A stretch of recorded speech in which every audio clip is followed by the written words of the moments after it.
What is up, YouTube? Back to the YouTube video, and today I have a guide on how to get the second Intrinsic available during week 1 of the 0 hour / Outbreak Perfected mission, and then as well as getting you a head start on how to collect your parts needed for the exotic ship for 0 hour.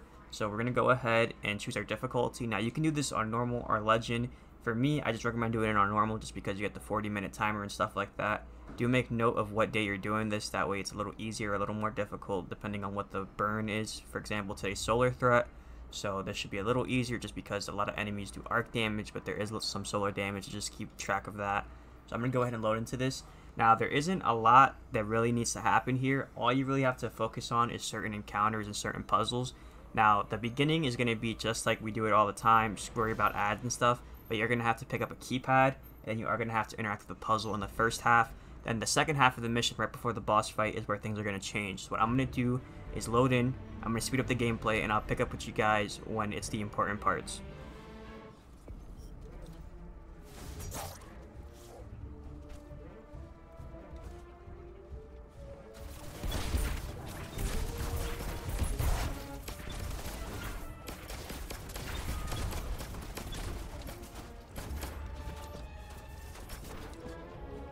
Alright, so once you clear out this portion of it right after the first encounter, the first thing you're going to want to look for is going to be a keypad located to the left. So this is where you have to keep going, but turn to the left before you go forward.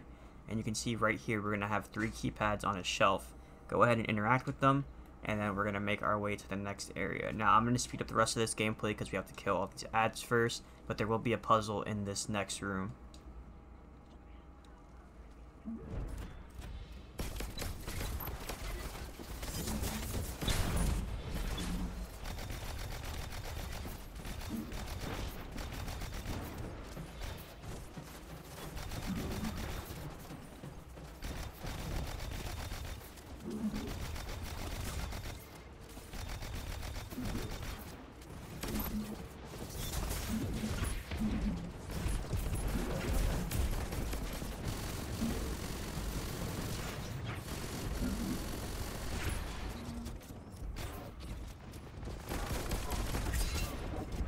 Alright, now that we've cleared out the area, we're going to make our way up here, back where we came from, up the ramp over here.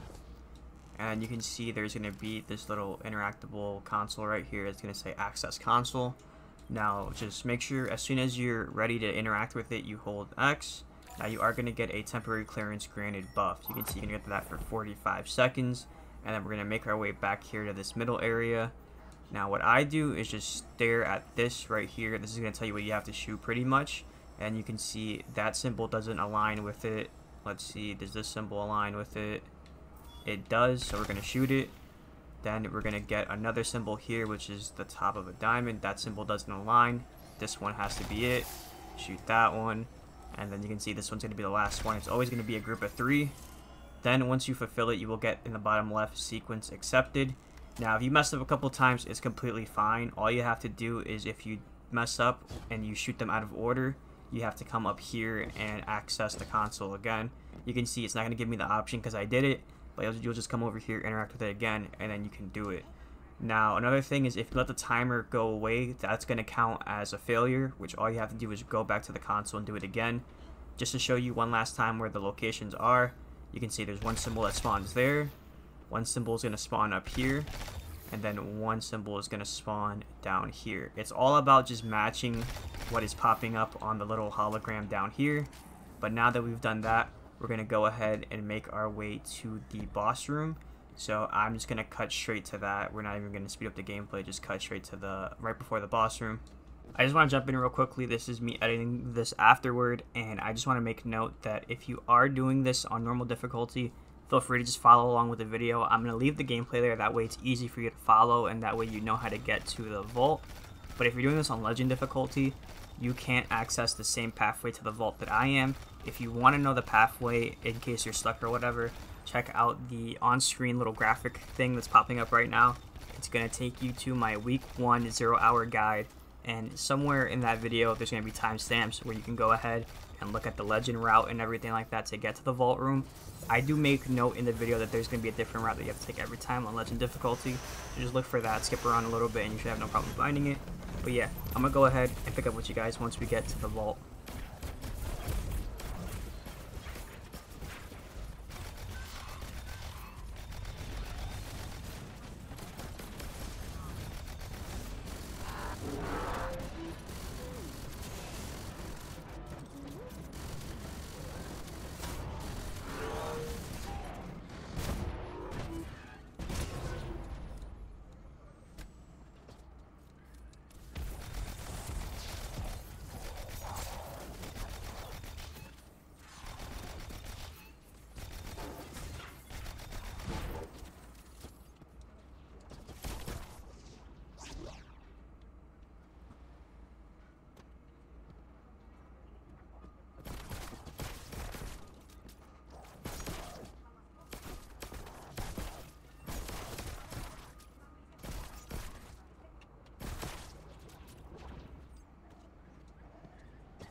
this is the puzzle right here, and when you enter this room, there's going to be a screen right here, and you can see there's going to be these rooms that are offline, meaning they have these kind of locks around them, and then there's going to be rooms that are just empty, as you can see, like this one and this one here. And when you go to these rooms, there's no dials, nothing to interact with there or anything. So the only room we're going to focus on is going to be this one right here, closest to the entrance to the left. Now, I'm going to go ahead and show you the screen here. This is basically showing you kind of the pattern and everything you have to do. Now, on screen, here's the image that I'm going to be referencing to. This was posted in the Raid Secrets Reddit, with Misty Vale being the person that commented it. So I'm going to go ahead and just try to get that credit right there to Misty Vale. At least that's from where I saw it in the comment section. So it's going to go ahead and go there. Now, when it comes to actually breaking down the image here, pretty much these arrows are all going to represent a dial and stuff like that in these rooms. And you can see by the way they've numbered it, they've made it very easy to tell you which one is which. So you can see for this top arrow, it's going to be number 1. This one's number 2. That's 3. This one is 4. This one's 5. And this one is going to be 6. Now, it's how to actually know. You can see 6 is orange. So it's going to be one of the 3 dials that are outside. These are the outside dials. You can see number 1, down number 2, and down number 3. Now, these aren't the final numbers. Don't get it confused with the green. I'm just kind of letting you know orange dials or orange arrows here mean that the ones that are outside. So obviously, if you had 3 black and white ones, all 3 would be in one room. But you can see 2 orange ones means you're going to interact with 2 dials outside the room. Now that we've got that out the way, black and white just means inside the room. So you can tell by the numbers they have there. You can see number 1 is actually going to be right here in front of me. Number 2 is going to be right across from it. Number 3 is going to be on the outside right here. And then number 4 is going to be on the wall right here. And then 5 is going to be directly across. And then 6 is going to be outside. So that's kind of the pattern that you want to remember. And we're going to go ahead and just input that code right now. So again, staring at the room right here closest to the left, we're going to start off with number 1 right here. Then we're going to input the code right here to number 2. Now we're going to go outside and go to number 3. Number 4 is going to be right here. Then straight across from 4 is going to be 5. And then right here going outside, we're going to have number 6 all the way at the end over here. So we're going to activate that. And you can see we got the corruption spreads 2 as well as the junker schematic. So that's everything there for at least the week 1 quest right there. Now, when it comes to the schematic, I'm pretty sure you don't get anything in your inventory. So yeah. And if you do, then my postmaster probably has it, but I don't think it goes there anyway. But then you also get the intrinsic, which is mainly what I care about here for Outbreak Perfected. So I'm going to go to the Enclave and show you guys the intrinsic and everything. So you can see we're going to reshape the Outbreak Perfected right now. Go to Pulse Rifles, and now we should have, you can see the corruption spreads 2. We can go ahead and apply that. And now that we applied it, we can go ahead and change the barrel as long as you have the weapon leveled up. You can see I have mine level 21. And then you can go ahead and put whatever barrel you want. We don't have the magazine yet, and then we don't have a stock yet. I'm assuming next week will probably be the magazine options, and then week 3 will probably be the stock. So other than that, you can see there is 2 more missing. So yeah, 1 for every week, and then that should be it. So hopefully you found this useful. If you did, make sure to like, comment, and subscribe. Ring the bell so you don't miss another video. Drop a follow on my Twitch, twitch.tv/SmokinSham0. A playlist with my Whisper the Worm guide will be popping up on screen right now. And a link to the other Outbreak Perfected guide will be in the description down below. So if you need help with any of those, check those out. And I'll see you guys in the next one. Peace.